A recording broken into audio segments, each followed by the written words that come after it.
Hello नमस्कार भाई सभी को। पिछली वीडियो हमने 24 तक क्वेश्चन कर लिए थे और आज हम इसमें 25 से कंटिन्यू करेंगे। अगर आपने पिछली वीडियो नहीं देखी तो उसको देख लेना।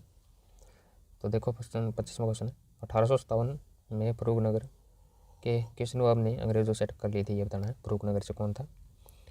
तो इनमें से तो कोई नहीं था, ये क्वेश्चन में ही नहीं था। तो इसका उत्तर है 1857 की क्रांति में फरूखनगर से नवाब अहमद अली खां थे।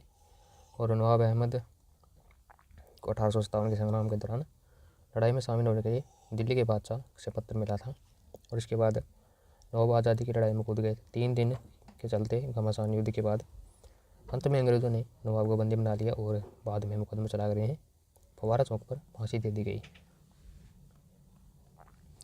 इसके बाद 26वां क्वेश्चन है। चर्बी लगे कारतूस का प्रयोग करने से इनकार करने वाला पहला भारतीय सिपाही कौन था, यह बताना। तो इसको उत्तर भाई सी मंगल पांडे। तो चर्बी वाले कारतूस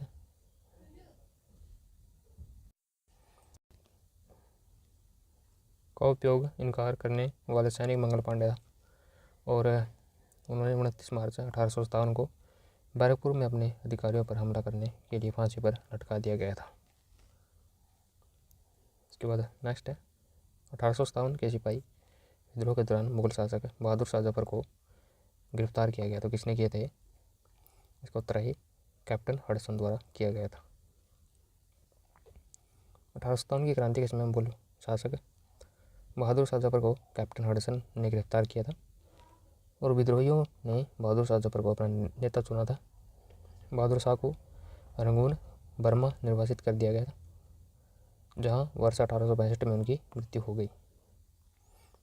नेक्स्ट 1857 की क्रांति में निम्न में से किसने हिस्सा नहीं लिया था? तो एक बार किसने नहीं लिया था? तो इसका उत्तर भाई डी चंद्रशेखर आज़ाद।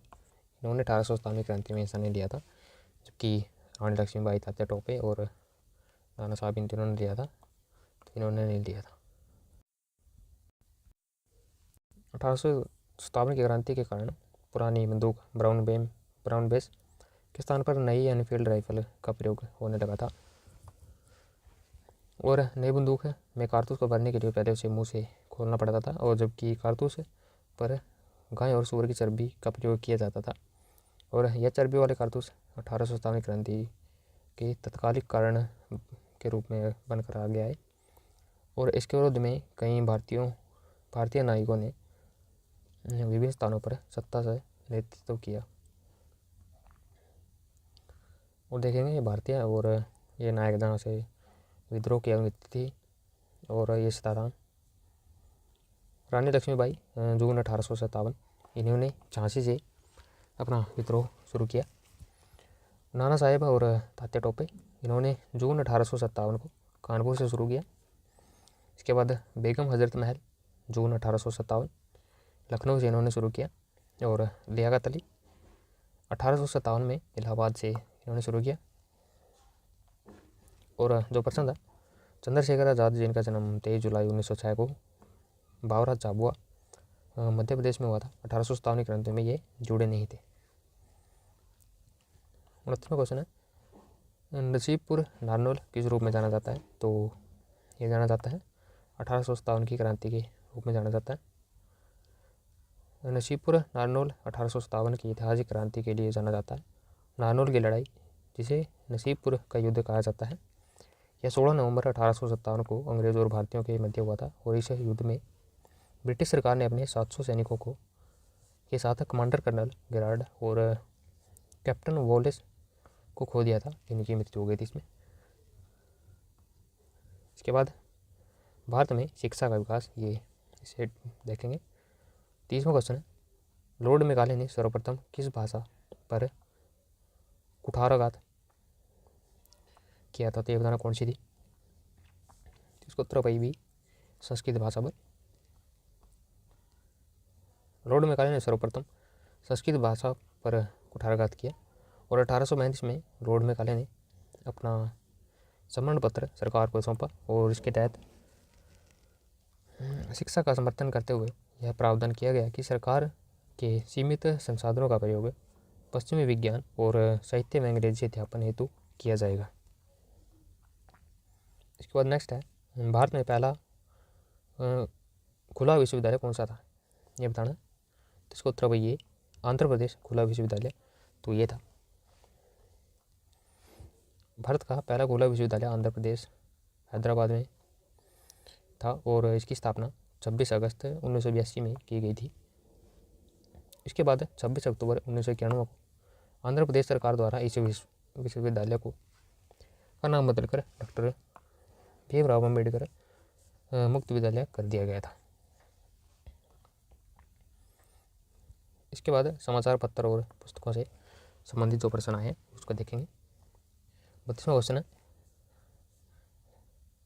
कलाम ए निरंग और किसके द्वारा लिखी गई कविताओं का संकलन है, तो ये बताना है किसके द्वारा लिखी गई है। तो इसका सही उत्तर भाई ऑप्शन है कलाम ए निरंग सैयद गुलाम बिक द्वारा लिखी गई है। उर्दू कविताओं का एक संग्रह है और सैयद गुलाम बिक एक प्रमुख उर्दू कवि थे और आलोचक थे और उन्होंने उर्दू साहित्य में महत्वपूर्ण योगदान दिया था। इसके बाद नेक्स्ट है 33वां, भारत में पहला समाचार पत्र किस नाम से शुरू किया गया था, बताना है कौन सा था। तो इसका उत्तर भाई सी द बंगाल गजट के नाम से ये शुरू किया गया था। तो ये पहला समाचार पत्र था द बंगाल गजट और इसका प्रकाशन 1780 में शुरू किया गया था और यह जेम्स अगस्टस हिक्की द्वारा शुरू किया गया था और यह एक अंग्रेजी भाषा का साप्ताहिक पत्र था।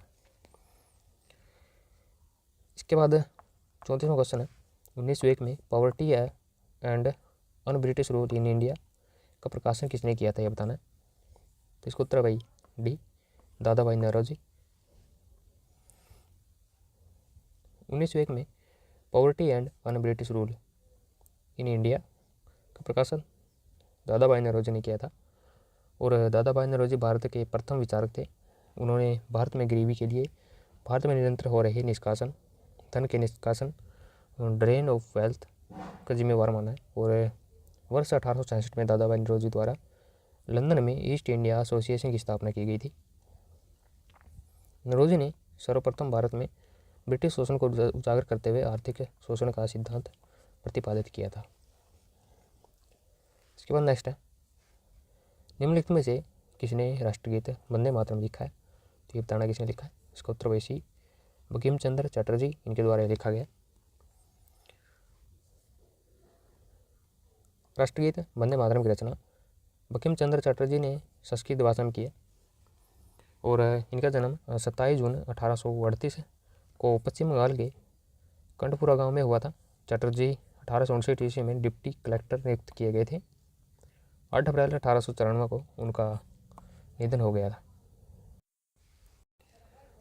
इसके बाद नेक्स्ट है भाई इंडिया डिवाइडेड किताब किसने लिखी है, ये बताना आपने। तो इसको उत्तर वैसे ही ये राजेंद्र प्रसाद की किताब है इंडिया डिवाइडेड, जबकि इंडिया विंग्स फ्रीडम ये लेखक अब्दुल कलाम आज़ाद है। ठीक है, इंडिया विंग्स फ्रीडम। इसके बाद नेक्स्ट है वंदे मातरम गीत पहली बार किस में प्रकाशित किया गया था, ये आपने बताना है। तो इसको उत्तर भाई बी ये आनंद मठ में था प्रकाशित किया गया था। ये बंकिम चंद्र चट्टोपाध्याय द्वारा आनंद मठ में पहली बार प्रकाशित हुआ। 24 जनवरी 1950 को राष्ट्रगीत घोषित किया गया था इसको। इसके बाद 38वां क्वेश्चन है सत्यार्थ प्रकाश के लेखक कौन है, ये बताना है। तो इसको उत्तर भाई डी दयानंद सरस्वती।